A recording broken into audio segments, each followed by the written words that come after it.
All right, what is up, guys? Welcome back to Late Night Shots Podcast, episode 93. And today we have Division One All-American Christian Land. So, how good does it feel to Absolutely. finally be an All-American? So good, dude. I mean, it's been a lot of time, a lot of effort going into it. So yeah, I was stoked to get it done.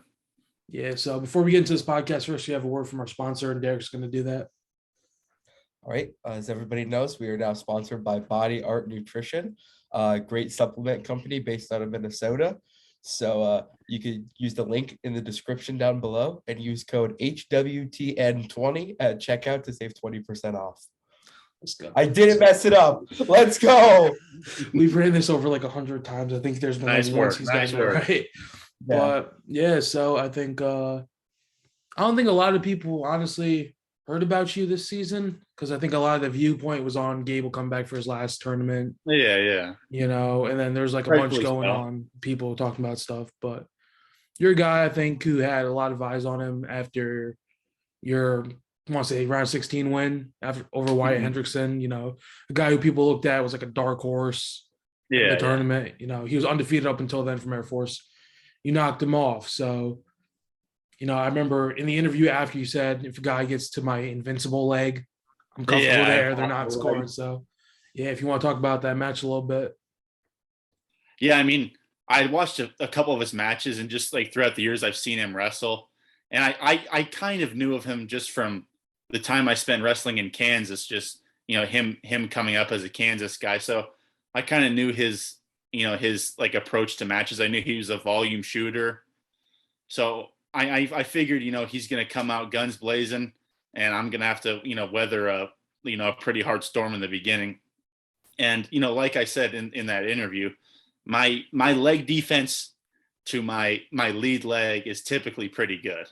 Only a couple dudes can really like consistently like finish on that leg. So, and they have to be either really big or just really, really good. So I figured if I can just keep him underneath me, keep my weight on him, keep, smushing him and making him feel my pressure, that eventually he's going to gas out. Cause I mean, he's just a normal guy, just like anybody. He's not some like superhuman dude.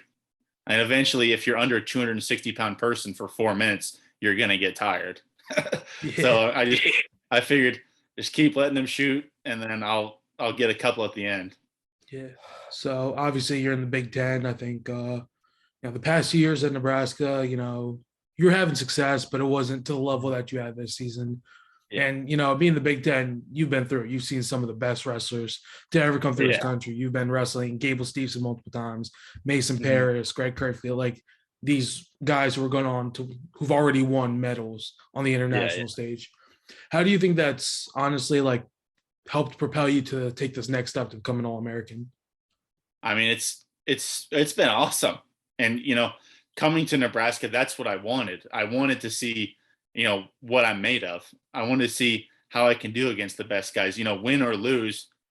I think it's awesome that I've been given the opportunity to compete against such high level guys, such, freaks of nature. It's pretty cool. Like, going into a match against like Olympic champion or junior world champ, whatever. It's just, it's a cool opportunity, even though, it didn't go my way most of the time. It's still a cool opportunity, fun thing to do. Yeah, I think another big thing happened this season, not necessarily with you, but your coach Tervel Delagnev got that Olympic medal. Yeah, I'm pretty sure that was pretty big for you guys in Nebraska. Yeah, we were pretty stoked, and obviously, I mean, it probably wasn't as big for us, only knowing him for a year, but it was absolutely huge for him. And even though I have only known the guy for a year, I feel like he's had like a super big impact on my wrestling and my thought process. Not just with wrestling, but with life. Because him and I have a very similar like personality, and we're both kind of like OCD a little bit in the way that we operate, and we have like a lot of similar interests, and just everything is is very similar. So, he's a very, very smart guy, and he just has a lot of tips and tricks and stuff just for everything, not just for wrestling, which he's obviously helped an insane amount, but just like life tips. I mean, he's an unending, bottomless pit of knowledge. So he's been an amazing guy to have around. Yeah. In addition to Tervel, you've had Jordan Burroughs at the program. Obviously, he's not there anymore. Went back home. He's training with Penn now. And then I want to say James Green was there for a little bit. Absolutely, yeah. He was there my first 2 years. Yeah. How do you think these guys, like, what do they add to the program? I think the biggest thing that, like, RTC guys contribute is, I mean, for one, recruiting.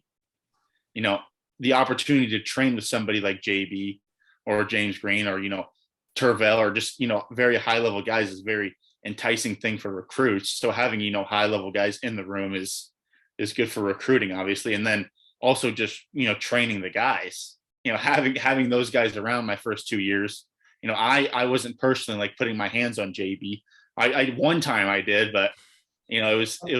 How'd that go for you? Well, it was we played toe touch.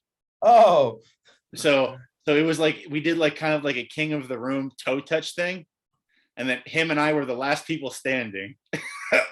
So I shot in, and he went like he retreated and then went like reattacked to my far ankle, got my ankle, and we were doing best 2 out of 3. And then I was like, okay, reset. We went back to the center, and I just go like blast double, thinking that I'm gonna just like kind of freight train through him, and then he lowers his head, and we boom crack heads, and I split his eye open. Oh my God. And he had to get stitches on. He had to get stitches on his eye. So I guess technically I won by injury default. But no, that was the last time. That was the last time. I was like, after that, I was like, okay, no more rest on JB. Damn. What was I think? We were talking to Luis Fernandez. I think you wrestled him in the blood round. He was talking about how he was in the room wrestling. He was talking to Kyle Dake. I remember he said, "If do you think you can get out from bottom under me?" Yeah. And he said Kyle Dake just laughed and shrugged it off. And this dude was like, "Okay." And then Dake was on the mat. He goes over. How he's like a big leg rider. He said he was wrestling Dake. He starts riding him for like 2 minutes. He starts getting back points and everything. And then the entire room just starts staring at him. Oh, and then after he gets back to neutral, he starts kicking the living shit out of Fernandez for like the rest of the practice. Oh God. Yeah, that guy is good on top. Luis Fernandez. I felt that. I felt his leg riding pressure. I was like, sheesh, I better do something to get out from this guy. Yeah. He wrestled in the same state as me. He's a year older than me, so I remember Jersey guy. Yeah, he pinned everybody in the state in the first period his senior year. Oh my God! I think the only match where he didn't pin was a tech fall for the number 2 kid in the state, because one reporter said the day before that he just pins people. He doesn't have the ability to score points. Damn, that's impressive. And that was his caption on his story or something like that the day after. It was awesome. That's pretty cool. Yeah, he's a good wrestler. Yeah. So I think that obviously this is the next thing. Yeah, one big thing a lot of people don't really talk about, because you've been at Nebraska for a while now, is where you started off at. Mm-hmm. I'm a Division II heavyweight myself, so I know like it's a grind down here in the level down. It's not easy getting big out here. So what was that like for you, transferring out of a Division II school and then going to a Big Ten school? You didn't just transfer to a D1 college, a small school. You went to the top of the list to a Big Ten school. So what was that like, adjusting to that? I mean, I was kind of just a late bloomer, like in my wrestling development and, my physical development too. I mean, I didn't have armpit hair, so I was like late into my junior year of high school. Like I was just a super late bloomer. So I didn't really get very many like really legitimate offers coming out of high school. I got like a couple like Mizzou and in Northern Iowa. They're like, yeah, you could walk on, we might give you a couple thousand, whatever, they're pretty much just like, yeah, whatever, you can be like a body on the team. And I was like, these guys don't really seem like they're like invested in me. It seems like I'm just kind of like an afterthought to these guys. So yeah, I went to Fort Hays State, Hays, Kansas, Division II school. And I just, I was the first person in my family that wrestled. I was the first person who in my immediate family that went to college. So I didn't really know what I was getting myself into. I figured, any college program, like the guys there are going to be, dedicated. This is going to be like their life. They're going to be, trying to maximize their potential. And, barring like a couple guys that it really wasn't the case. It was, I was like always looking for extra partners, always looking for extra workouts. I was having to fucking beg people to come work out with me. And especially like in off season, trying to go to freestyle tournaments. I mean, dude, one of my best partners, my best friend, Marty Verhage, he was a 65 pounder. I mean, I was like a pretty decent sized heavyweight, and I was having to work out with a 65 pounder because no one else would work out with me. And I was just like, I personally, I want to be the best that I can be. I don't know what that is. I don't know if that's, maybe the best I can be is Division I backup. Maybe the best I could be is Division I national champion. Maybe the best I could be is All-American. I want to find out, what that is. So I'm going to send it all the way. I'm going to go Big Ten, and I'm going to surround myself with winners, with people who, want the best for themselves. And I'm going to see what I can do. And that's what that's why I went to Nebraska. We've had world champions, Olympic champions. I mean, we've had animals that have come through Nebraska. So I was like, if I want to be the best I can be, this is definitely a place where I can go and I could find out what I'm made of. Yeah, definitely. I know the feeling what you're talking about, man. Yeah. Where I'm from, where at my school, we went through 5 heavyweights in one college season. So we now have 1 heavyweight on the roster, and it's me. There we go. So, there we go, baby. I wrestled our last one standing. I wrestled our backup 125 pounder the other day off season practice. There you go. That's all we had. So I know the feeling. It's definitely not what you expect. You're thinking, okay, like we're college wrestlers. We're at that. No matter what level, but I definitely could agree with what you're saying. It's not just where you were at. It's definitely that's the whole. And there's for sure like some schools that are outliers in that equation. Like when you go to the U.S. Open, there's always Kearney guys. Nebraska Kearney always sends guys. Like there's a couple other schools. Augustana would always send some guys. So there's definitely schools where guys are like they're going for it. But for the most part, I mean, Division II wrestling, there's not a lot of like resources. Schools don't have a lot of like financial resources. They just don't have a lot of like support from the institution itself. Yeah. Like, like at Fort Hays, like our wrestling room was an old racquetball court. And I know that's not too like far off for a lot of schools. It was, we had a racquetball court and then our locker room was on the literal opposite side of the building. It couldn't have been farther away. It was like we had to walk through classrooms and like we're dripping sweat, looking like, caged animals. And we're walking past like normal civilian students. They're like, what the hell? What are these guys doing? And it was not a conducive, environment for like, for growth.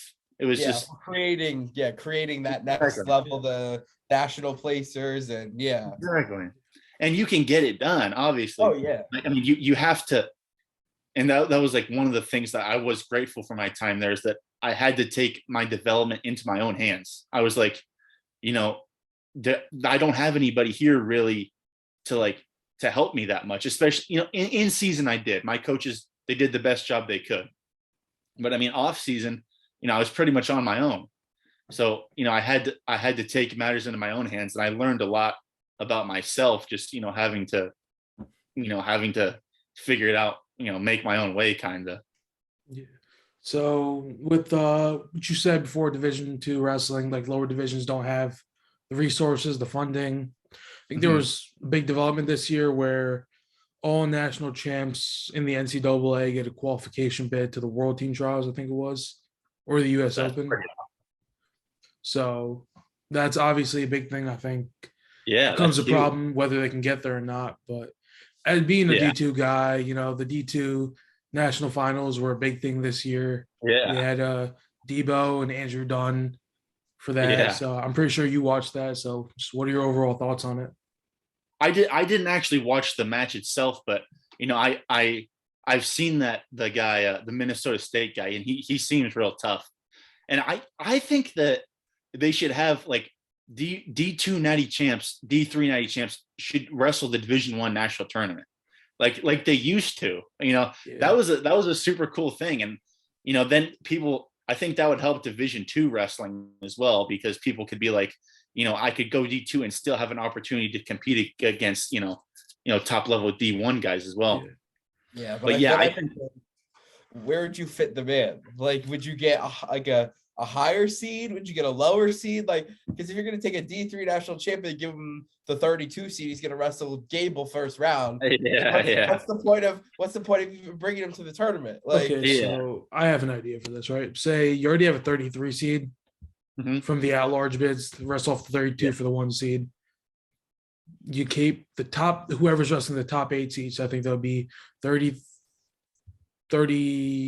to 20 something, right? You give them a pigtail bout. Yeah. So you'd find a way to get. Obviously, you can't cross divisions from NCAA to NAIA, which becomes a shitty problem there. But you take maybe 3 guys out of D3, 4 guys out of D2, or just based on power rankings, whatever like that. You give them some sort of seed right there, so they have guaranteed 2 matches. That and then like you'd add pigtails to the wrestlebacks. So in theory, even if I were to say if I were a D2 national champ, I win my first match, pull Gable round 2, I'd get pulled into the wrestlebacks, right? Yeah. And then I'd still have a decent chance because I'd be facing like a 16 seed round 1. So and that would be technically my hardest match till the placing rounds. No, that makes sense. And I mean, another thing would be, if that were a possibility, if people were to, if Division 2 guys could wrestle the Division 1 tournament, I imagine that more D2 guys would wrestle like big D1 opens. Like more guys would go to Lindenwood, like the Joe Parisi Open. More guys would go to Midlands. More D2 guys would go to like the Scuffle and stuff like that. So then there wouldn't really have to be like maybe he should go here. Like people would really know, like, because I mean, back in the day, like Tervel, I mean, he majored the Division 1 national champion. He was the D2 national champion, and in the Midlands finals, he majored Dustin Fox, who was the Division 1 national champion. Yeah. So at that point, it's like you don't have to wonder like, where would he fit in the bracket? Yeah. Because he's beaten the Division 1 seed. So I think that guys like the Minnesota State guy or Dunn, those guys could wrestle Midlands or something, and then you could figure out like where they rank. Yeah, because I think Dunn wrestled at Virginia Tech as a freshman, and he was a D1 national qualifier then, And then the Minnesota State guy, came up from the JUCO ranks. He's here. Maybe he goes D1, maybe he doesn't. I think he has 2 more years of eligibility. So that's definitely huge to talk about, right? So absolutely. I think we bring it back to you now, final season, probably the biggest match of your career. You win round 1 as expected. You take out Wyatt Hendrickson round 2, which, most would have as a toss-up, I want to say. But, you got away with that one. You have Greg Kirkfleet. Unfortunately, it doesn't go your way. So here you're in a position, it's the blood round, right? I think this was the first year you made it to the blood round, or? Yes. So this is like, it's do or die. This is either the last match of your career, or this is one of the best moments of your life. So what's going through your head, and like what's the entire process of that? I mean, it's funny you say that, like do or die. Like, I mean, that's really how it feels in that situation. Like if somebody were to have told me, like before the match, you lose this, you're dead, it would not have meant more to me. Like it was absolute, like the most important thing in my life ever to like up until that point. It could have been life or death. It could have been my mother's life was on the line. Anything. It could not have been more important. It felt like, I mean, it was a huge, huge moment. And then like even like Tervel, like before the match, I was telling him, I was like, this is pretty badass. But he was like, I was just telling him, like, I would fucking die for this. I would easily forfeit my life for this. And then he tells me, I'm trying to get the quote right. He said, he's like, that's good. That's how it should be. Now don't die like you're falling off of a cliff. Die a warrior's death. Go out there and send it and die like a warrior. And I was like, yes, it That's got me awesome. jacked up. And Yeah. he's got so many just badass quotes like that where it's just like, oh man, he's a cool dude. Yeah. I want to say the match came down to overtime too. Yeah, it was. So he got so 0-0 first. He got away in the second. I got in on a couple low singles. He had like kind of funky hips, and he went like switch cradle a couple times, and I was like, uh-oh, I was kind of in a sticky spot. And then one time he came out the back door and he kicked out, and then I go down, and he starts riding my ass. He put a sick low ride on me, and then he did like a really weird mat return, and like kind of he crunched me over, but he locked his hands, and he held it. He kept his hands locked for like a while, and Travell threw the brick, and the refs reviewed it, and they said locked hands. So it was 1-1, and then he had like about a minute of riding time. So I was like, okay, I got to get out to tie it. So, a minute left. He goes legs in again. I try to do like fat man quad pod stand up, and then he goes double boots and knocks my arms out. So I'm flattened out on my stomach with double legs in, and I'm like, oh my, I got to do something. So I start spinning and turning, and I get one leg out, and I go into like a kind of a short sit position, and then he gets his leg out, and then we end up. So yeah, I'm short sit. And then I go back down into just like standard referee's position. And then I do like a little switch, and then I'm almost out of bounds. And I'm grabbing for my life, grabbing anything. And eventually I fight to like an underhook position, and I kind of swivel my hips out and get out. So he had like probably minute 20, minute 30 of riding time. But then I had the locked hands call. So it was 2-2, goes into OT. And then I go post high C, and then just come up and finish. Yeah. So, it couldn't have came down to, probably like you're in overtime. You already had to fight your ass off to make it there. Yeah. And, it's the amount of pressure you have at the beginning just multiplies by 10, because you're like, maybe I could have won the regulation. Maybe it shouldn't have been this close. Like, can I beat this guy? And then you finally do it. I've seen the video before, but like after you scored on a sudden victory, like what's going through your head? Like, what are your emotions feeling like? I was just happy. I was just very happy. And I was like, it felt like just like a weight off my shoulders, kind of, because, it was probably a bad thing, like how big of a deal I made it in my mind to like how badly I wanted to become an All-American. I think that it was probably not like optimal for my performance, because I really like put it on a pedestal and put like a lot of pressure on myself. So, when that did happen, it was just a weight, lifted off my shoulders. And I was so stoked. I just couldn't even contain myself. I just wanted to cry right there on the mat. I was so happy. Yeah. I've seen some things at the tournament, this was probably, I want to say, one of the crazier ones. You had David Carr going down early, Ironman going down early, yeah, he had a bunch more upsets there, but the tournament itself. Go ahead. No, you're good. You're good. The tournament itself it's so like emotional, like especially like when you're in the back, like people are coming off, like people are their seasons are over, they're seniors, they didn't place, they've put most of these guys have put their whole lives on the line for this, and guys are coming off not placing, and I mean, people are just so dejected. And then like on the other side of the coin, it's the happiest moment of their life. And it's like, and the way that Nebraska was situated, like our little like warm-up area was like, you come off the mat and turn right, and we're right there. so like I would see everybody. I would see people crying. They just lost, and I'd see people like celebrating. It was chaos. People would come off bleeding. People would come off. I mean, it was like a war zone, and it's just like the craziest thing ever. Like I mean, I've wrestled like high level tournaments. I've wrestled the senior world team trials. I've wrestled the U.S. Senior U.S. Open. Like nothing is nearly as emotional, and like people are just.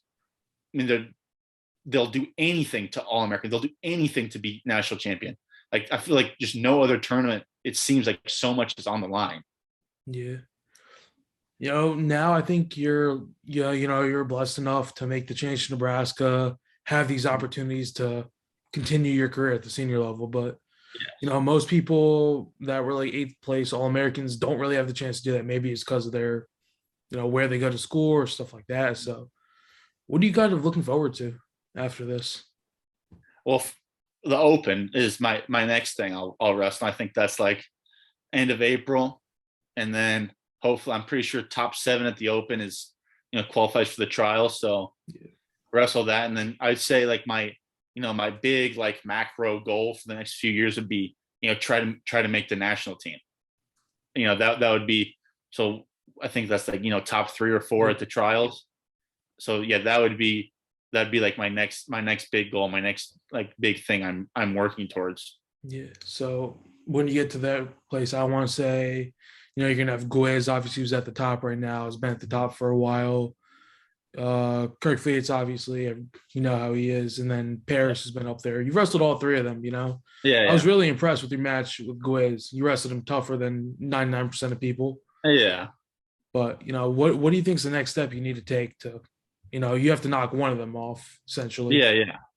I think that my trajectory, my skill development trajectory is going up, and I just need to stay the course with what Tervel's telling me.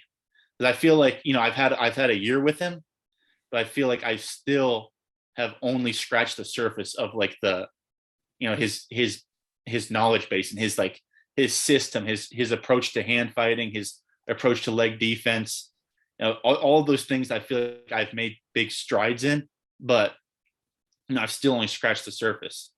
And I feel like also, another thing, freestyle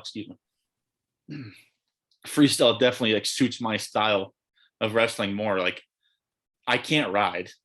I'll never be able to ride anybody. I just can't do it. I can't get turns. I can't ride. And sometimes I get ridden out. So my mat wrestling is shitty. And pretty much like I'm takedowns. If I can take you down, I can get away from you, I can beat you. So freestyle is just takedowns, obviously. So I feel like that takes away like one of my biggest weaknesses of my folk style wrestling is my mat wrestling, top bottom stuff. So I feel like I'll definitely be able to compete well. And I always feel like if I can keep it close with somebody and folk style, I can probably beat them in freestyle. Yeah. Even with those 3 guys mentioned, you have a lot of guys who maybe came onto the scene a lot this year. You have a couple guys who maybe regressed a little bit, I want to say. I don't want to say that I think Paris is a big guy people are talking about. But at the end of the day, Kirk Fleet was just like 20% wrestling last year, you want to say? Yeah, he was like half a knee. Yeah. So you have Davison's obviously a big one, who you'll probably be seeing a lot on the senior level. I'm sure. Yeah, I'm sure he'll be a freestyle guy for sure. And I really wanted your thoughts. Some guys, maybe that were All-Americans didn't have the greatest tournaments. Hilger, I think you probably saw that. I think 1 and 2. Mm-hmm. I don't think it's as bad as it looked. He lost 2-0 Master Fernandez, and he made it all the way to blood. So you could say whatever there. Orndorff lost a little bit early. Hendrickson lost early. And Elam made a very good push, I think, to the Bloods. He wrestled well. Yeah. He had Paris in the blood match. Or no, he had Cassiope in the blood match. Yeah. I want to say if Cassiope didn't have a torn MCL, maybe that's a different story. For sure. With Wood. I think that like his ceiling, I don't know who he could have beaten that beat him. You know, I think that I don't know how much better he could have done, because who he lost to Wood on the front side, and then who Paris, right? Yeah, Paris on the backside. Yeah, Paris kind of dogged them out a little bit. Yeah, I But can't find that match. I heard it was bad though. yeah, I think it was like 11-5. I think Yeah, that it was it was worse. It sounds worse than it was. I think Paris dumped him to his back, so he got a yeah. bunch of swipes there. I think it's But like, maybe if Cassiope is healthy, because I want yeah, to see Cassiope get at least one on Paris. Like it just looks like a lot yeah, worse than it is, because when you're looking at like as a wrestler, you're looking at like the actual skill level between those two. Like it's not that much different. It just no, looks a they're lot very worse than it close. actually is, right? Because what's it called? Yeah, Cassiopei's beaten Kirkfleet twice. yeah, Obviously Kirkfleet didn't have the greatest match the second time, but then Kirkfleet's put it on Paris this season. So it's yeah. like you can't really say that Paris is levels above Cassiope even when it looks like that. No, no, it's weird style. It's just weird style stuff. Like, I mean, I wrestle Kirk Vliet, and I'm like, this guy is pretty fucking good. This, I'm like, this guy feels like, almost as good as Gable. Yeah. Like I wrestle Kirk Vliet and I wrestle Gable. I'm like, these guys are right there, And then I wrestle like Cassiope or Paris, and I'm like, these guys feel like normal dudes. They feel, I understand what's happening. Very good wrestlers, but I can understand, and I could see like a way that I could figure them out. I could see that happening, But like some, Gable and Kirk Vliet, I'm like, ooh man, these guys are pretty damn good. It was a good match though. Like I think Kirk kept it. It was 4-2 essentially until like 2 desperation shots late. Yeah. Which kind of, I want to say, makes the score look a lot worse than it is, but I don't think Kirk really cares. He's just trying to win the match. Yeah. No, I agree. I don't think you wrestled Colton Schultz at all, have you? Just in like summer, like in training. I've never wrestled him like in an actual match though. What makes he's quite good too. Yeah. What makes him so good? Like, except obviously his Greco background, but like, is there anything like special about him that like? I think just his biggest thing is just how like sturdy he is. Like you push into him, the dude doesn't move. The dude does not move. He's like a brick wall. Like you pull on him, he's not going anywhere. So he holds his ground, and he's not going to be like a big shooter. Like he's not going to be a volume shooter. But he pressures in, he hand fights well, and he forces people to take panic shots. Yeah. And his leg defense is freaking tough. So he gets go behinds, and he's got some good top stuff too. Yeah. So I would say that, his biggest thing is hand fight and pressure, and just making guys take bad shots. I want to say I don't think he took a single shot the entire tournament. No, that's honestly might just be the most impressive thing I've ever seen. Yeah, he's playing to his strengths. Yeah, he's a nasty Greco guy. Because he's got sick hand fight, and he's like damn near 300 pounds. Yeah, like he that's what I was gonna say. Like post weigh-ins, he is probably one of the heaviest heavyweights that's in the field now. He kind of moved on. For sure, the heaviest guy. Yeah, we kind of moved on to these new age, 240 to 250. He's bringing it back, and he's bringing it back to. He weighed in at Nationals day 3, 284 on the scale. Then you figure he rehydrates after that. That was day 1. 295. Yeah, he's a big biscuit. He's a big biscuit. Do you still get the weight allowances for heavyweight for like day 2 and 3?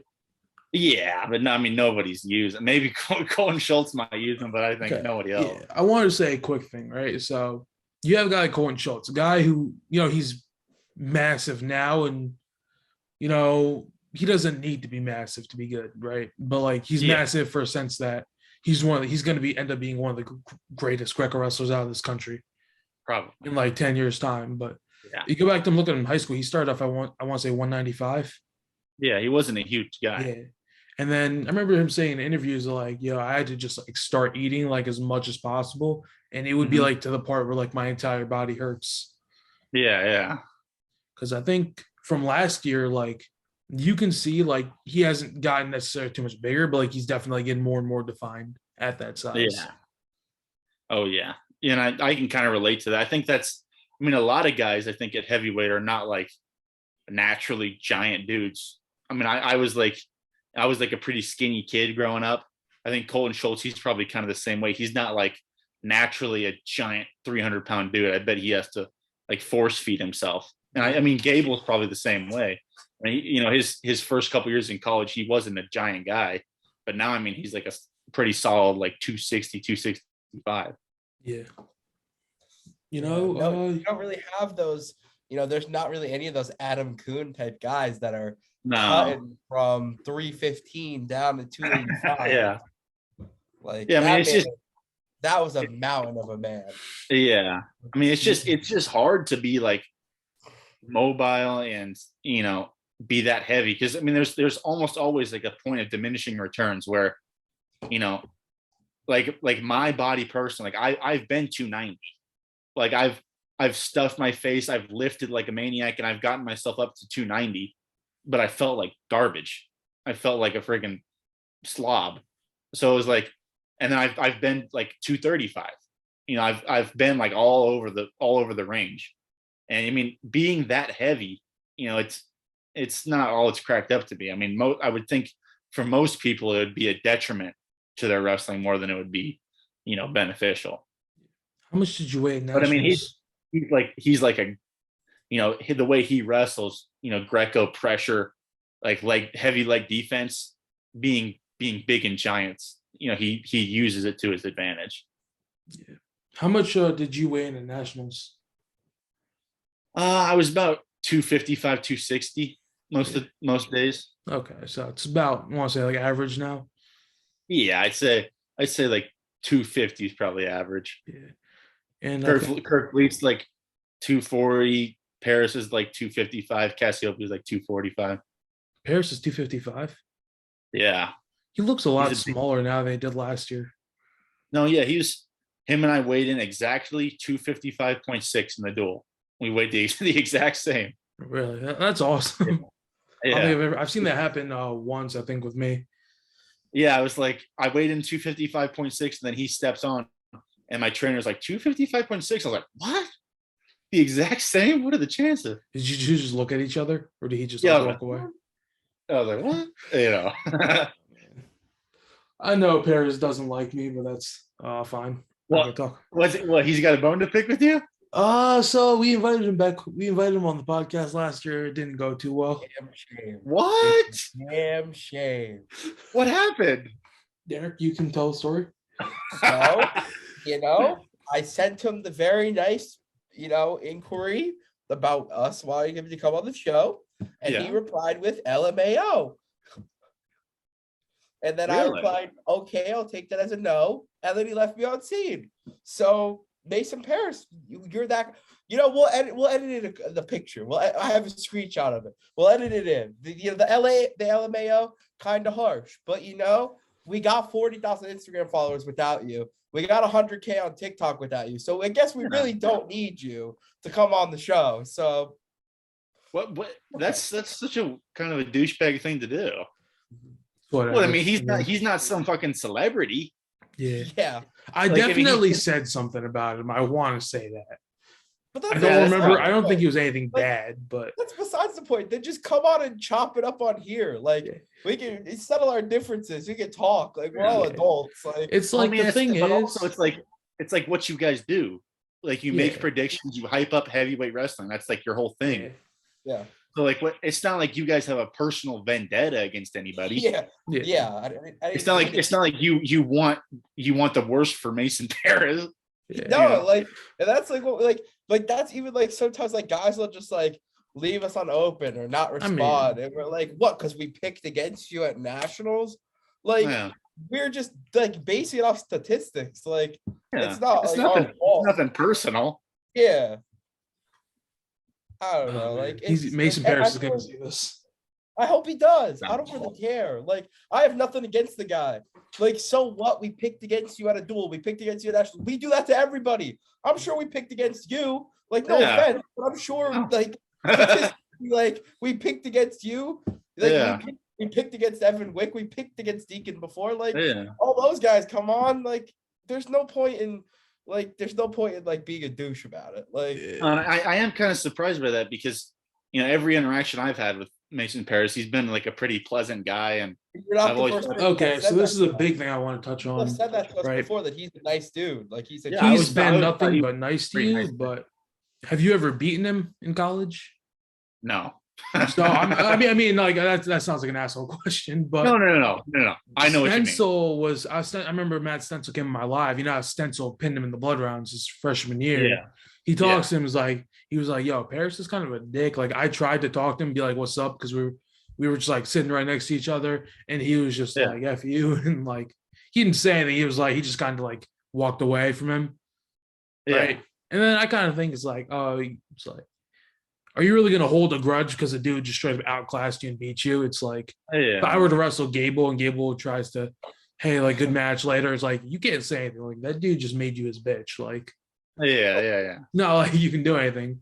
I think Paris kind of figured that out. Gable's always been like that. He's always been like, good match. I'm like, whatever. Thank you. I appreciate that. Yeah. I think Gable just has it out for Paris now. Like, I think he's respectful when he wrestles anyone except for him. Yeah, he's got a bone to pick. I don't think that did Paris ever really even say anything? I think it was just like he said media people kind of hyped him up. Like he made 2 tweets on social media. One was when Gable didn't wrestle him at the RTC Cup, and he was like, yo, you can't keep running forever. I'll see you soon. Gable made it Mission put a major on him in the Big Ten finals. And and then has I think most recently it was pretty bad. It was like 18-10. No, 18-8. Yeah, he put a hurting on him. Yeah, he put a hurting on pretty much everybody. So it is what it is. I've been there, Mason Paris, so I can relate. Oh man, I don't know. I've been kind of petty about it ever since. I think I've posted Paris and winning maybe 2 matches after that. Oh, in like a year. Yeah. Disrespect. Yeah, that's undeniably a little bit disrespectful. Yeah, and it's crazy because like, we talk about it often. Like me and him, we talk about it all the time. Like I'm the one that sends out all these inquiries. Like I don't know if the fans know this, but I'm the one with my 1,300 follower personal Instagram account. I'm sending these DMs to everybody. They're not coming from the big account with all the followers, the 150 D1 guys that follow it. Like that's not the account. I'm the one sending out all the business inquiries. So it's like, if he would have said that to the main account, I would have been like, okay, like it's whatever. But he said that to me. Like, what did I do to you? Okay. I didn't do I don't know. So the reason I do this is I like to distinguish between the guys who are just coming on for the clout and like don't really actually want to come on and talk versus the guys who just want to come on. Because if I have Derek send it out, it's like if they think it's like, oh, it's kind of stupid, they're just gonna leave it on Saturday and be like, nah, I can't do it, which is fine, right? Yeah. And if I send it, they're gonna be like, yeah, and then there's gonna be like sometimes be boring as shit the entire time because they don't know what to do, they don't know what to say, which honestly most of the time isn't their fault, but it's like, I think if I sent the DM to Mason Paris, he probably would have just left me on sent. Yeah. But it's like I'd rather be left on scene or sent than like you responding with like some shit like that for no reason. It's like if you it's unwarranted. I mean, you guys didn't do anything wrong. Yeah, that's the kind of like people have like I know people who get all bent out of shape about like the Flow Wrestling guys. Yeah. Like I mean, they're like, oh, they kicked against me. It's like they're just doing their job. Like it's not, they it's not personal. Like I said, I think it comes with a point. It's like if you see my posts a lot. Like I post a lot. You see the captions, and like a lot of them are just like to start shit, just like for no reason. It's like if I put something like I put the Hodge Trophy fight, I'm like, who wins and why Gable, right? With the comments, everybody disagreeing with it. Oh yeah. And then when somebody disagree, anybody who likes Gable is all going to come to attack that dude. Yeah. Right, and that just in turn helps grow. Right. I think Flow posts something. That's what social media is. Yeah. Yeah. It's not like I truly believe it. You're trying to incite the algorithm. You're trying to produce hype. Like that's like the whole antithesis of social media. Yeah. Like that's everything. So, I mean, yeah, it's like, what are you surprised that the social media account did that? Yeah. Like, I don't know.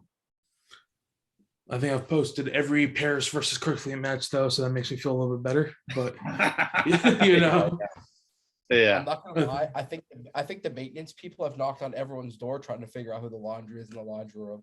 I had to turn my camera off twice to go answer the door because 2 different maintenance people were like, "You leave your laundry in the laundry room?" I'm like, nah, it's not me. I hear them knocking on every door down my hallway right now. What, you would live in the dorms? Yeah.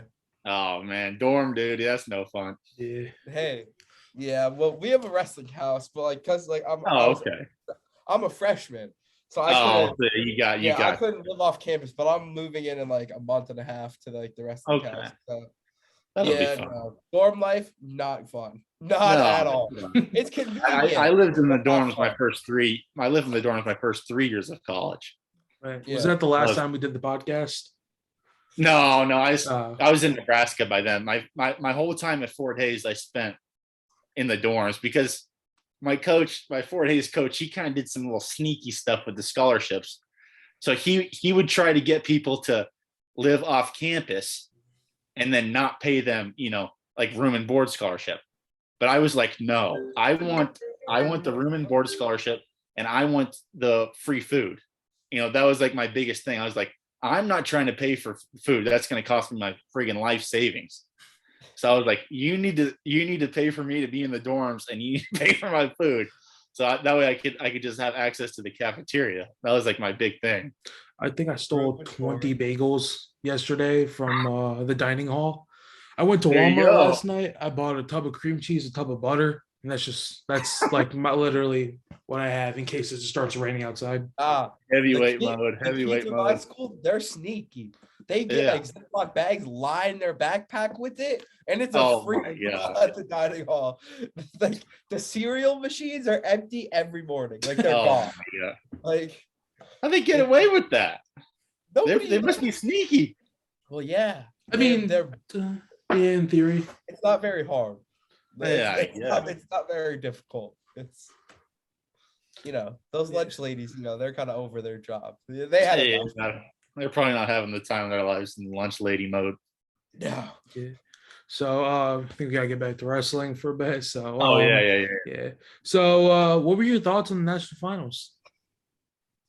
I thought they were cool. I mean, I thought everybody, like all the matches were pretty entertaining.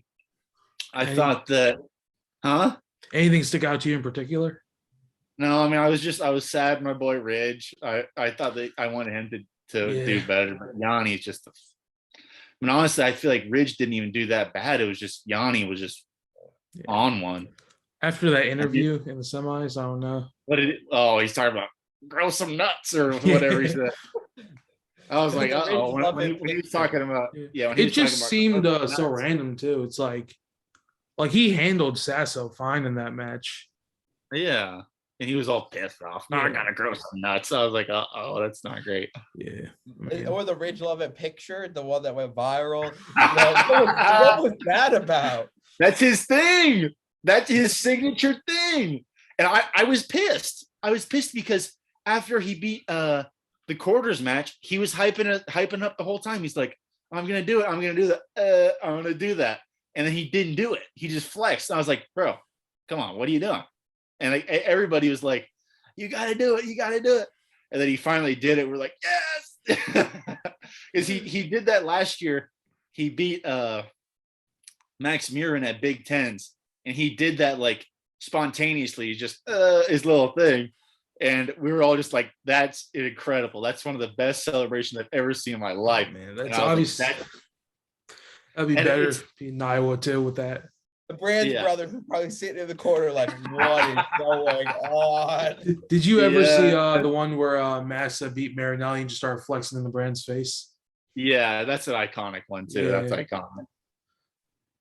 But yeah, I mean, if you knew Ridge as a person, you would probably think it's more funny. Just because he's like a wild man. He doesn't give a shit. He doesn't care about what anybody thinks. He sends it.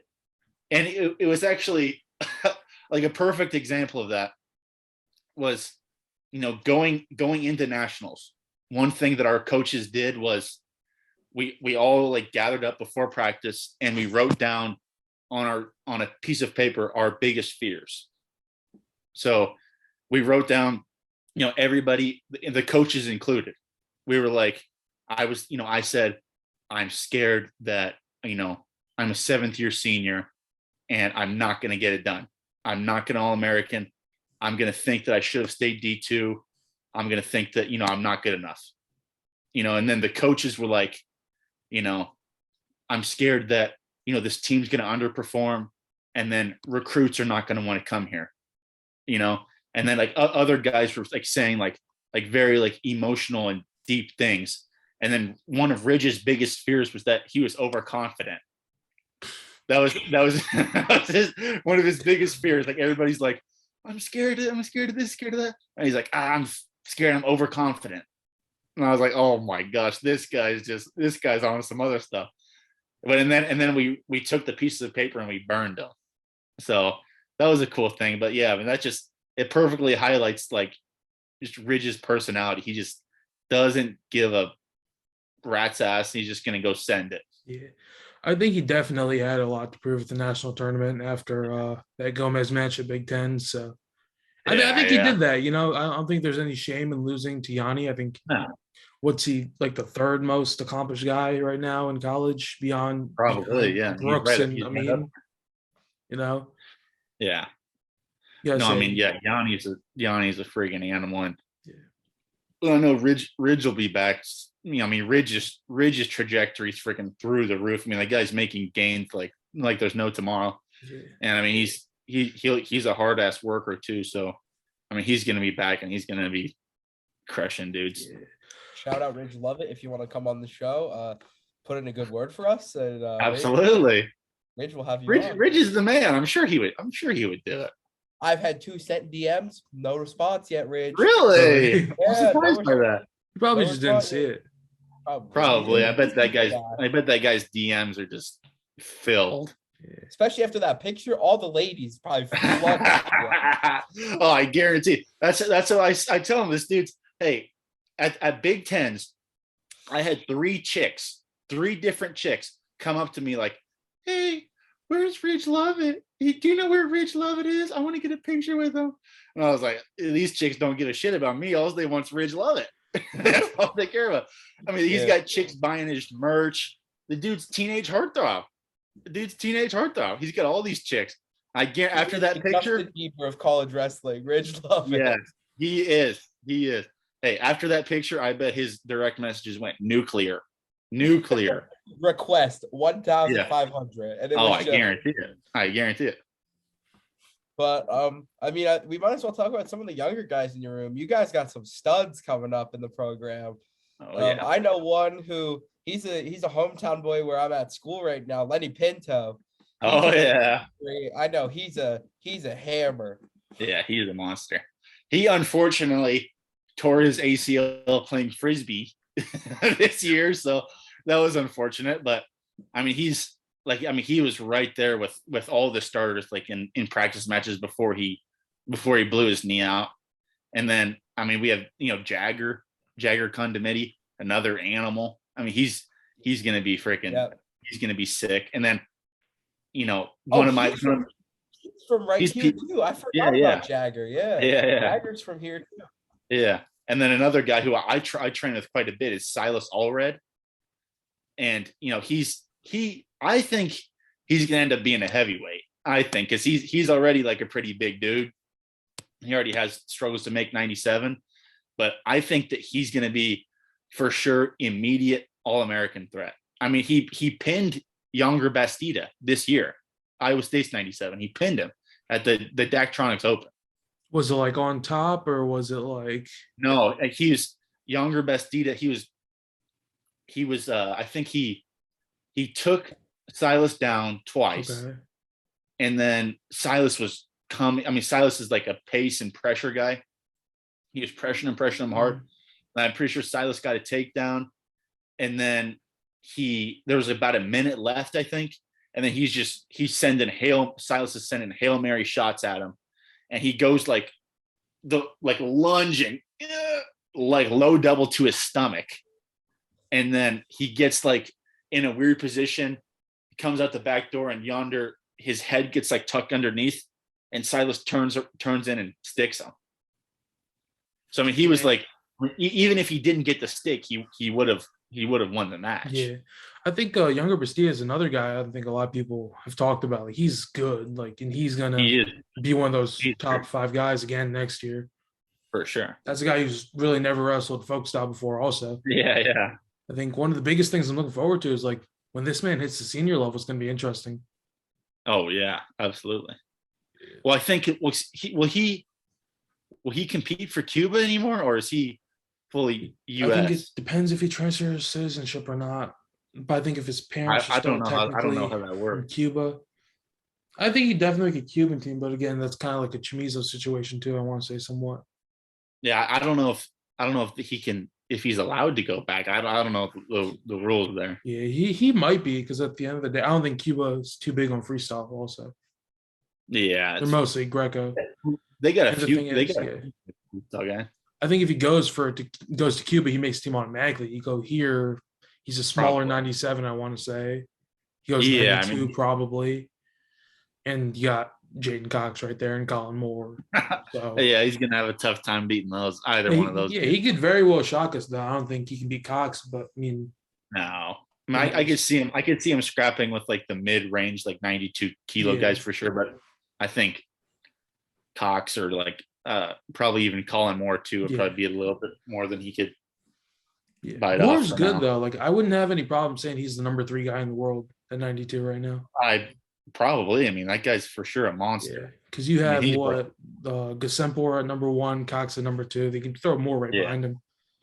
Yeah, I think if something happened to Cox and he was thrown in there on the world team, I think that he'd be scrapping for a medal for sure. Yeah. I think he's one of the only guys I was like truly sad to see go out without a national title. Yeah, that was. Well, I mean, I was rooting for Schultz, obviously, but I mean, I could see like I was like, that does suck. I mean, it sucks to not even be given the chance, like the opportunity. Yeah. I mean, I would imagine he's got to be one of the best like college guys not to win it. I would imagine. 100%. Him, Gilman. Hopefully not Fix. Yeah. I think you could even say Kuhn is there. He's in contention right now too. Poor Dayton Fix. I'm just gonna say this. I think he wins as a 9th-year senior. 9th-year senior. Okay, just hear me out. Next year's gonna be 7th year as a junior, I think. If that's not wrong, 8th year. But 7th year, he's gonna somehow. I think McGee might have it. I don't know. He's gonna take an Olympic redshirt in his 8th year if that's possible. And he's gonna come back and he's gonna. How old is he? He's like 24. Oh man, yeah, he's my. I don't know if there's a max amount of Olympic redshirts you can take, because technically you can take 3 in the time frame if you plan your redshirt strategically. But again, I think he's one of those guys where like it doesn't really matter what he does in college. Like, who's looking at Gilman right now is like, oh, he was never a national champ. He lost to Darian Cruz. He's a world champion Olympic medalist now. It's like I think Gilman, his future will Fix, like his future will definitely be senior level stuff. I mean, I could see him just being like, forget college, dude. Like, I'm gonna just go win world medals. Yeah, that man's unless maybe he just has like a loyalty to like Okie State as a program. He just wants to like support them. I could see that. I think John Smith's definitely, probably the right coach for him. Who knows? Like, this man dominated the lightweights. I don't see like. From like, a kid going to college, you're one of the best guys in the world already. You're a lightweight. John Smith did it at the lightweights. If you're midweight, Burroughs did it at the midweights. If you're upperweight, Kale did it there, Yeah. It's not like, I think Rulon went through Nebraska too. Yeah, he was JUCO at like a Wyoming, some school in Wyoming, Western. I don't think it was Western. It was somewhere else. And then he came to Nebraska. I'm pretty sure he was All-American at Nebraska. Yeah, I think he was 4th place. Yeah, something like that. I think he's another guy who falls great into that conversation. Like, Yeah. Nobody cares about what he didn't do in college. So he beat Yeah. arguably the greatest wrestler of all time. Yeah, Olympic champion, You know, and world medalist and Olympic champ. I want to say that's by far the most famous match of all time too. Probably. I mean, yeah, that's like one of the matches where even like people who've never have no real ties to wrestling will know about that. Yeah. I think one of the biggest stories I heard about. I don't know if anybody talked about this, but Colton Schultz was born the exact same day What?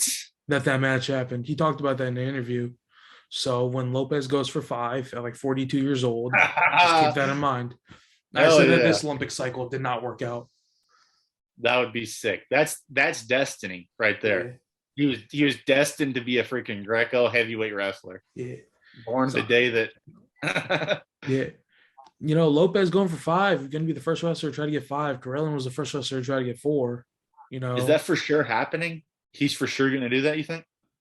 I don't know, because I think people are still on him. Like, if Lopez wrestled half of the matches, didn't sell his matches to Riza, there would be no debates right now of who the greatest wrestler of all time is. Now, since he did that, since he didn't wrestle the last quad, apparently 4th Olympic title isn't good enough for a lot of people. Yeah. So if you win 5, you shut down those doubts immediately, and you're the undisputed greatest ever. So. Oh yeah, and he only has to wait 3 years too, instead of having to wait for a whole quad since the last Olympics was pushed forward. He's got a little bit. He doesn't have to wait quite as long. I think the only showing he made was Pan Am's in 2018, and he just walked through it. Yeah, I mean the guy is an absolute unit of a human being. I mean, the dude.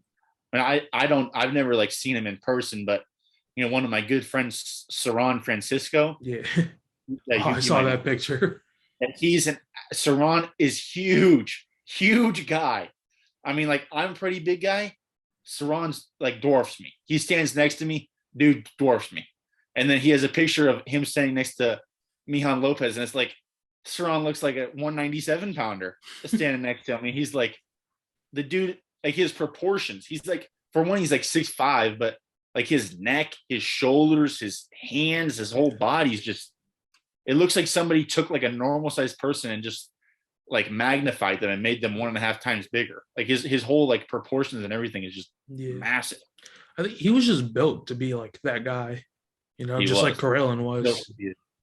Yeah, they have like a not like a similar build like aesthetically, but similar in the way that their bodies are just like huge, just like big joints, big neck, big traps, big dudes. Would you ever just like go out there to just wrestle with him and just see how it feels? Mijan Lopez? Yeah, for sure, dude. That'd be sick. I would want to do that, but I just kind of feel like if this man got like one collar tie on me, like my face would be through the mat. Like he wouldn't even need to slap me. No, I mean I'm sure he just beat the shit out of me, probably. I mean, especially if I wrestled him Greco. Yeah. Man, I'm sure he would. Maybe, you know what? Maybe I could hand fight him a little bit. Hand fight him. But if I went parterre, my rib cage is done for. Yeah. I know freestyle. No, you got it. I was just gonna say, freestyle. Maybe I could. I mean, I don't know. I don't know what his like freestyle background is. Maybe I could like hang in there a little bit, but I don't know. I think I think the problem just becomes like if this man can get like, I don't even think he needs an underhook, right? Like if he just gets like his collar tie, chances are most people can't move. Probably not. Right. I know people were talking. Yeah. I know people were talking about Gable versus Lopez in a freestyle match and saying Gable would attack him. Like the more and more I think about this in a freestyle match, right? Obviously Gable's gonna be able to get to his legs. More and more I think about this is all Lopez needs is one chance on top and it's over. Yeah. Oh yeah. Right. Like Gable got gut wrenched 3 times by Gino. Gino's not even a guy who's known for his like top offense. No. He's known for his ability to take shots and finish, right? He's not the quickest, but he's massive. Lopez makes that man look tiny somehow. Oh yeah. And if that man gets on top, he might as well just like cash it in. Or guts. Yeah. Yeah. I think that I don't know how Lopez could take Gable down to be the issue. I don't know. I think maybe maybe like some shot defense or something that just like smushing him. But I mean, Gable does not give up go behinds. Like very rarely does somebody get a go behind on Gable. I mean, he's so fast and is like his shot recovery. Yeah, I want to say he hasn't wrestled anybody like that before. Like this is like people like I know people were saying that going into like every match he's wrestled against Gwiz, against Taha, but like this is truly like the greatest ever, right? And like if this man, I feel like test wraps him, that's 4 points right there. It's not like Gable can go through him because remember, if you watch the national finals, Gable tried to blast double Colton Schultz, and Colton Schultz just looked at him and was like, okay. Yeah. And then Gable realized like, yo, I could get under the knee on this and I got to be quick with it. Yeah. I mean, I just don't understand how somebody can't make that happen. Like, people got money. Like, I'm sure if they were like, Mijan Lopez, we'll give you $100,000 to $100,000 to wrestle Gable and give Gable a deal. I mean, I can't imagine that they would turn that down. I mean, I would imagine $100,000 in Cuba is absolutely life-changing. From what I heard, his family is like dirt poor. Like I think like the government kind of like takes everything. I could imagine that. Because I got a lot of backlash for calling I think the president called him like after he won his 4th Olympic gold and congratulated him, and he got like a lot of hate because I remember I was posting the video of him winning his 4th Olympic gold like on the TikTok. U.S. president. Wait, what? You said the U.S. president called? No, the Cuban president. Oh. Or prime minister. I don't know what it is there, but whatever. Yeah, and then he was getting a lot of backlash for that. In Cuba is 2.4 million. Yeah. So I mean, you offer him $100,000 he'll. I feel like that's a life. Yeah, 2.4 million Cuban pesos. Yeah, I mean that would for sure be a life-changing thing. So I just can't believe that somebody doesn't make that happen. I don't think Phil has the money to do that. I feel like Gable's like a gamer. Like I feel like he'd be down for some. I mean, that's like a legacy type thing. Like that'd be like a huge like international level event, like wrestling event. Like the best freestyle heavyweight versus the potentially the greatest Greco heavyweight of all time. Like why? Like how could they not want to see that? I think it becomes a point where it's like if Gable goes out there and like he just gets chest wrapped, Lopez gets behind and tacks on 3 more gut wrenches, nobody's gonna look upon Gable any differently, right? Because I feel like foreign guys have a lot better takes on wrestling than Americans do because they're less biased. Because I remember everybody was like, Cox is gonna whoop Snyder. I remember last time we were on the podcast, I said something stupid about that. It was bad, but what did you say? I was like, yo, Colin Moore's going to knock somebody off there. Oh. And that just didn't go well. I still like the I think there's a possibility. But, and then Snyder. Oh, you were saying Colin Moore could beat Jaden Cox? Something like that, yeah. I mean, I think he trapped him in college. He's trapped him. Close. Yeah. I don't know. I think it becomes a problem with Snyder because the size difference, too. But, yeah. What were your thoughts on the Rudis card? I didn't actually watch it just because it was like the day before Nationals. So I was like, I just didn't really care. I didn't care about anything really. I was just like, I just need to try and chill out and like disassociate from wrestling a little bit. Yeah. Sure, you probably like what I saw. Yeah, like from was a little steep. Say that again.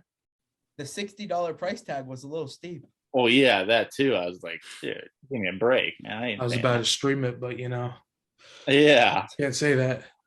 Yeah. We weren't gonna stream it. We were not, and we did not. yeah. But yeah, I mean, I think that I was kind of surprised. I wasn't surprised that Snyder won. I thought that Snyder would win. But I mean, it seems like Snyder kind of dogged them out. Like the second match, it was like 7-1 or something. Yeah, I was like, whoa, because I mean, nobody scores that much on Jaden Cox. Like if nothing else, like the guy can keep like pretty much any match close with anybody. His defense is so stingy. So I was really surprised that Snyder, beat him by that much of a margin. I think now I want to hear the take. What's the score of Sajulai versus Cox? I don't know, close probably. I think Sajulayev would win, but it'd be close. Really? I think that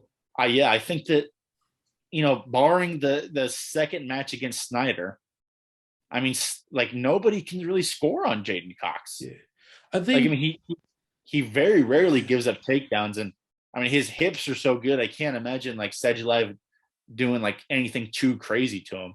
I mean, if he gets on top, I could see him giving up some guts, though. yeah, For that's sure. my thing. It's like he's always people look at him like he's like this crazy talented dude, which he is, but like Yeah, his IQ, wrestling IQ takes him to the next level.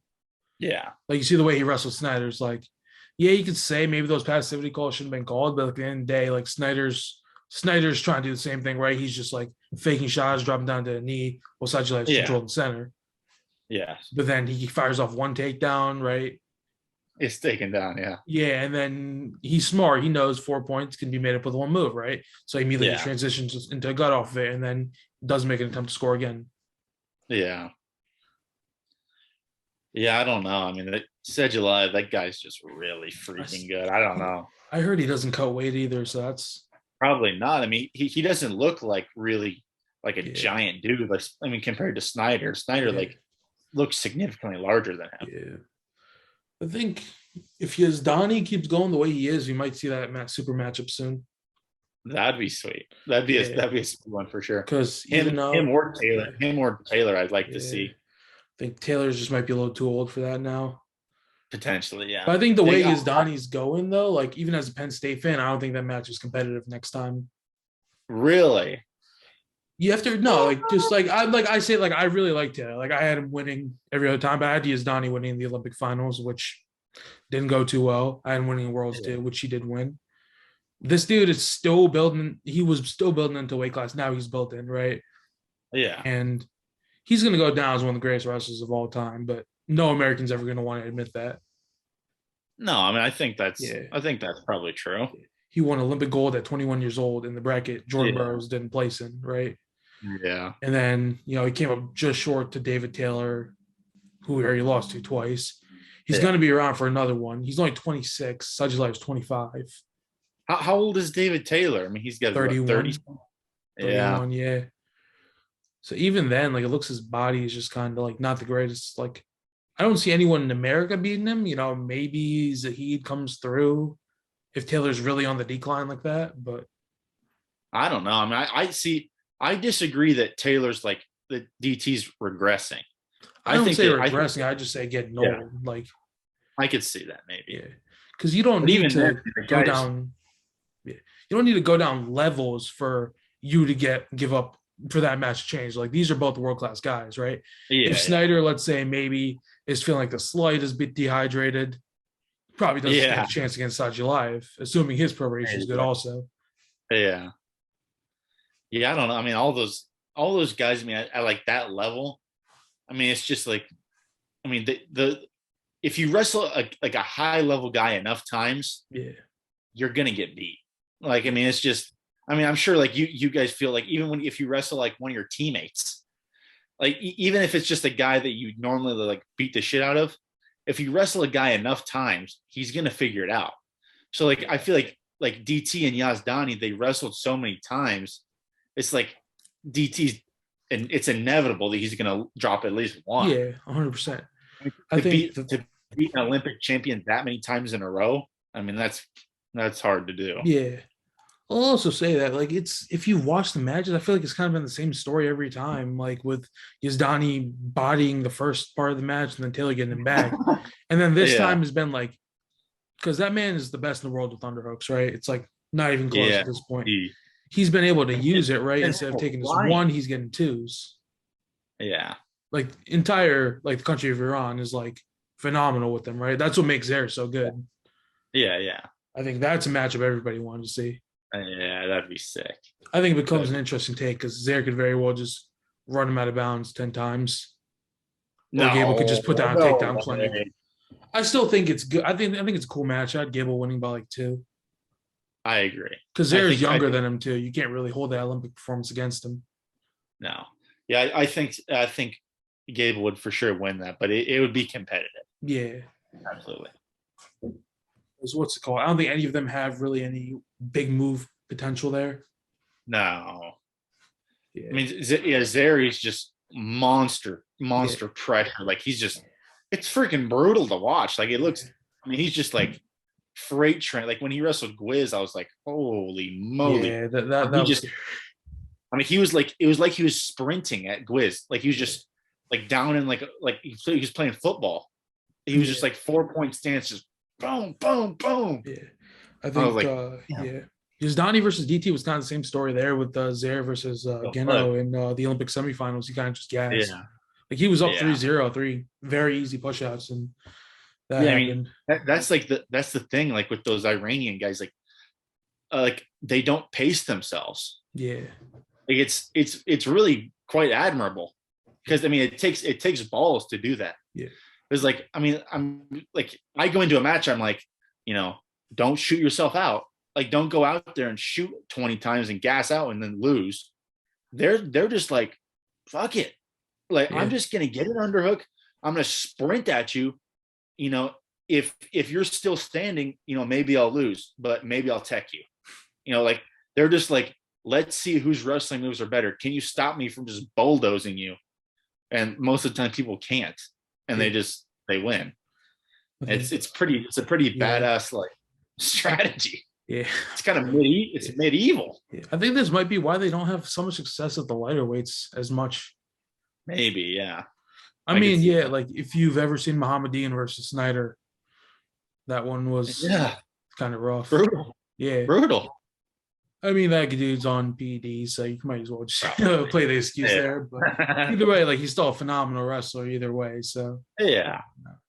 I mean, even if he's on gear, like his actual wrestling skills are very good. Incredible. I'd love to see Mohammedian versus Cox. That'd be sick. I think it's like brute strength versus finesse. Yeah. So it might be an interesting match, but we've had you here for like an hour, 15 minutes. So okay. We're gonna get into like, I don't know if you have anything to do, but no, I got nothing. Yeah, we're just gonna get into like our final closing segment. So Nationals just ended. You're done with your college career. It must feel nice. So before we did national picks for this year, we're just gonna wait too early national picks for 2023. Yes. At heavyweight? We can just run through 10, I guess. Run it up and down. Next year's national champs. Who are your picks? 25. Spencer Lee, probably. Okay. 33. Dayton Fix. Okay. 41. Does Nick Lee doesn't have another year, does he? He does not.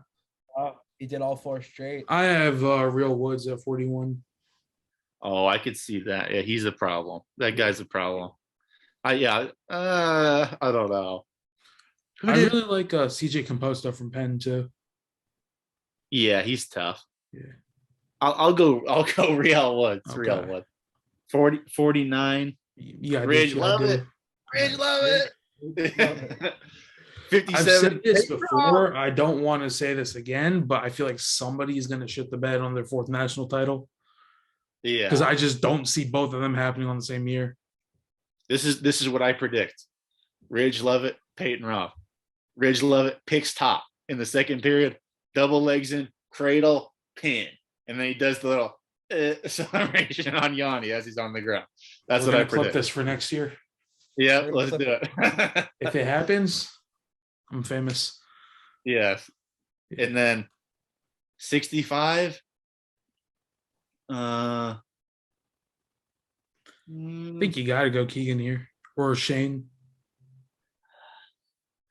Yeah, the guys are both pretty good. Or you can go Karchla, Kamamine. Karchla is quite good. Karchla is good. Like him falling down to 7th kind of confused me. His eye was like sealed shut. I'm sure that wasn't doing him a favor. I know Hamidi got torched by Griffith, which was crazy. Yeah. I think, you know what? That Dean Hamidi, that guy's freaking good. Freaking good. He's insane. I think that, I mean, he's just a true freshman. I think he could I could see him beating Keegan O'Toole. I could see that happen. 17 years old, wrestled at the national tournament. He was 18. What? Is he 17? 18. Okay, I think he just turned 18 like right before the tournament. Dude, I mean, that's Like, wait till he gets his man strength. I mean, that guy's going to be a problem. I remember He's still on little boy strength. Wait till he gets his man strength.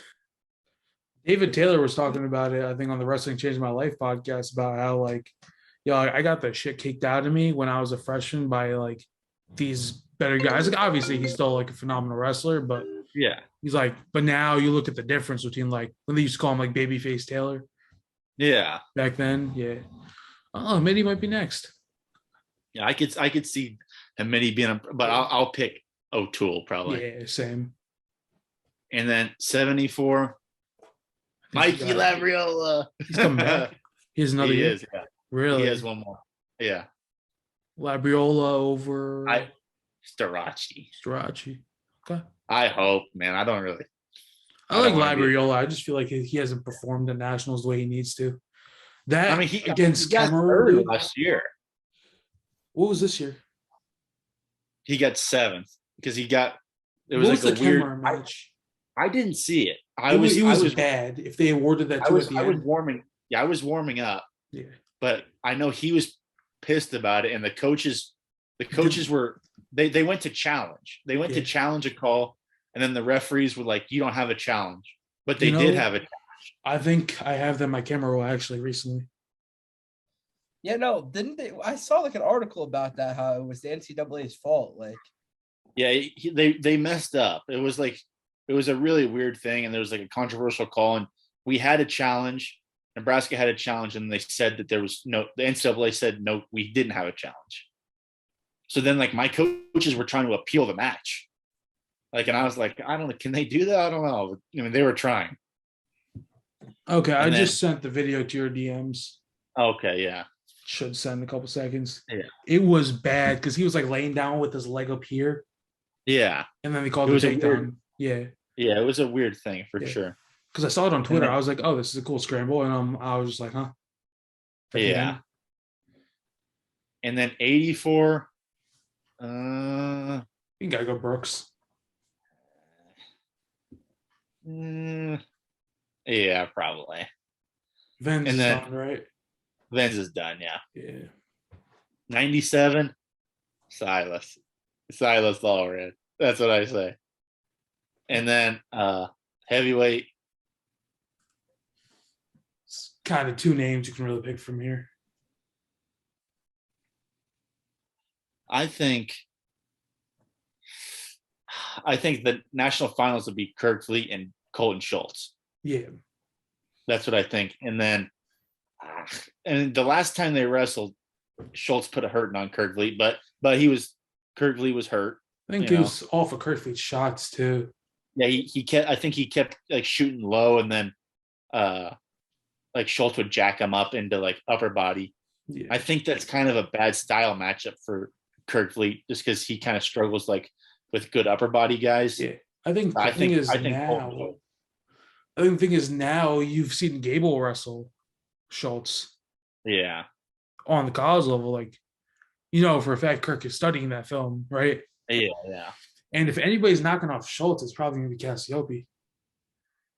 A healthy Cassiope. Probably. So, and shouldn't be a hard win if Kirk is healthy. Yeah. I think that I'll pick Colton Schultz. Colton Schultz, natty champ. I like that. Yeah. I have Kirk with it, but I like that. I think it's a toss-up. For sure. It's definitely like it could go. I could for sure see it going either way. Yeah. I don't know. I could see Paris knocking off Schultz next year. I mean, yeah, those top four guys. It could go either way. I mean, there could be a lot of discrepancy there. Absolutely. Yeah. All right, Derek, you can get into your questions. All right. Well, my favorite part of the videos, I like to end it off with some non-wrestling related fun questions. Yeah. So, let's do it. Of course, being that we're heavyweight nation, we have to ask you a few questions. Randomly, yesterday we did our podcast with Noah Certain, and he said that after weigh-ins, Mizzou orders McDonald's. Why you would do that? No question. But I don't know. What's your post weigh-in meal looking like after you weigh in on the scale? Well, my thing is usually I eat before. Okay, yeah. So you're not weight. I'll eat something. I'll eat something before, like a tip. So like in an optimal situation, like at Big Tens, they had breakfast for us. So I had eggs, bacon, and a waffle before weigh-ins, and then I warm up, after weigh-ins, and then I have 2 Gatorade chocolate nutrition shakes. That's like pretty optimal, I'd say. But I mean, nothing really fancy. I don't have like a ritual or anything. My go-to was the Dunkin' Donuts 2 for $5 bacon, egg, and cheese croissant. Really? Yep, in high school, all the time for those Saturday morning quad meets or tournaments. I have my bag. I get off the scale at weigh-ins because I didn't need to cut weight, but I was just too lazy to get down to like 275. Where I was like chilling. Yeah. So like and then I'd just be eating them when the team was warming up because I'm last to come out of weigh-ins. Oh man, I'm sure they're loving that. Yeah.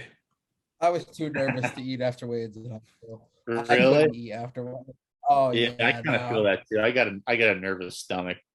Yeah, like I drink a protein shake and eat like some strawberries, and that would be it. Like I want to. And then final question. We love this one. It's become a classic. We ask everybody. You can take 4 of your teammates in the zombie apocalypse with you. Oh. Who are they, and a short reason on each one of them? I'll go Eric Schultz, just because he's real tough. He's like one of the toughest dudes I know. I'll take him. You need tough guys. And I'll pick Austin Emerson, another heavyweight on my team. Yep. He's got he's a pretty big guy, so if we need food, we can kill him and eat him. So that'd be good. He's probably, oh my god, he's probably the biggest, most realistic one we've had, because so many people are like, oh yeah, I'll take the heavyweight because he's big, and that's all they'll say. They won't. Well, I'm already quite big. Yeah. So if we need some extra food, Emerson, sorry pal. But and then I'll say Ridge Lovett, just because he's real wild, and we might need some like kind of a wild man on our side, and he's pretty small and he doesn't eat very much, so we wouldn't have to worry about resources too much. And then probably Alex Thompson also quite small, and he's like real into hunting and stuff, so he could be like our hunter gatherer. I just imagine like Alex Thompson just like suplexing the shit out of a zombie. Oh yeah, he can scrap some zombies. I guarantee it. I think one of the first matches I saw in wrestling, like when I started wrestling my freshman year, was Alex Thompson versus, I want to say, Ja'Cory Teamer. What? I think Thompson teched him. Golly, I mean, if it was Greco, that doesn't surprise me at all. Yeah, it is. Absolute monster in Greco. Yeah. There's like some of these videos like people always see, like when you first start the sport. Yeah. The Rulon Carillon, the Jordan Burrow. Yeah. My name is Jordan, right? Yeah. Ja'Cory Teamer, 5-time New York State champ highlight. Yeah. The Gable Steveson Fort State title is a big one. I remember when I first started, I was really stoked on Ronnie Bresser. He wrestled. He's 2,500 from Oregon State. I remember like watching like his Fargo matches. Like my first year of wrestling, I was like, "Whoa, this guy's a monster!" And he would do like the Muhammad Ali shuffle with his feet, and I was like, "Whoa, that's sweet." And I was pretty small too, so I was like, I want to be like this guy. I'm gonna wrestle 125 at college. Now you wrestle 125 kilograms. Yeah, 125 kilos. Yeah, that's crazy. Well, Christian, it was a pleasure. It was a pleasure having you back. Always good to talk to you. Absolutely. No, I appreciate you guys having me on. Yeah. We'll get you back here when you make that national team. Hey, there we go. Let's do it. With female teenage heartthrob Ridge Lovett for us. Make sure you let him know. We want to have him come out and talk. I'll let him know. I guarantee he'd give a good podcast. Oh, I would be insane. All right. Sounds good, guys. I'll talk to you later. Yep. All right. Thank you for coming on. Yep.